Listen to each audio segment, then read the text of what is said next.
Hello everybody, thank you so much for all your positive feedback on the readings. I'm really loving reading to you and it's great that you're enjoying listening, which is fantastic. So today we move on to chapter 2 of George's Marvellous Medicine, The Marvellous Plan.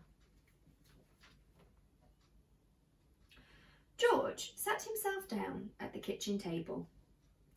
He was shaking a little. Oh, how he hated Grandma. He really hated that horrid old witchy woman. And all of a sudden, he had a tremendous urge to do something about her. Something whopping. Something absolutely terrific. A real shocker. A sort of explosion. He wanted to blow away the witchy smell that hung about in her next room. He may have been only 8 years old, but he was a brave little boy. He was ready to take this woman on. "I'm not going to be frightened by her," he said softly to himself. But he was frightened. And that's why he suddenly wanted to make her explode away.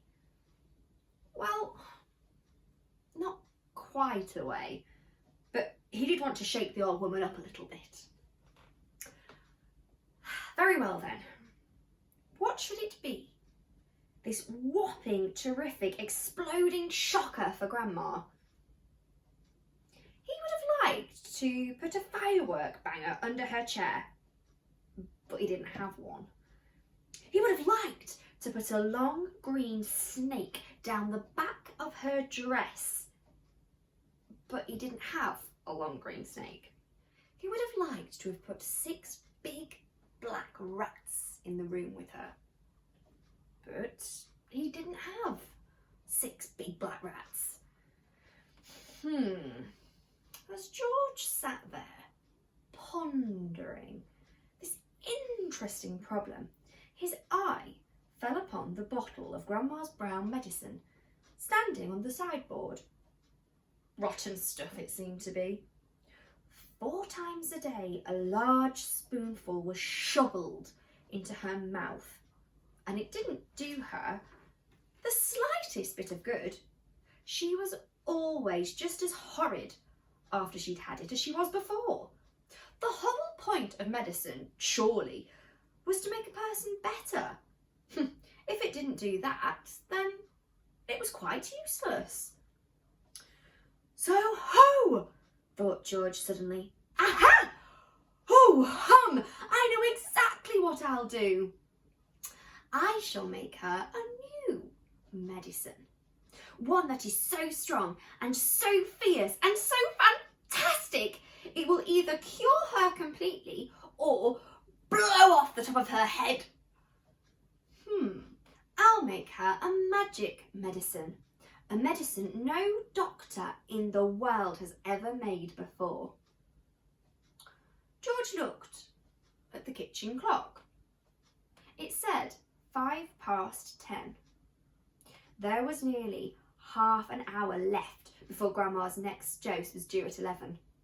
Here we go then, cried George, jumping up from the table. A magic medicine it shall be. So give me a bug and a jumping flea. Give me 2 snails and lizards 3. A slimy squiggler from the sea, and the poisonous sting of a bumblebee, and the juice from the fruit of the jujube tree, and powdered bone of a wombat's knee, and 100 other things as well, each with a rather nasty smell. I'll stir them up and boil them long, a mixture tough, a mixture strong, and then hey-ho! And down it goes. A nice big spoonful. Hold your nose.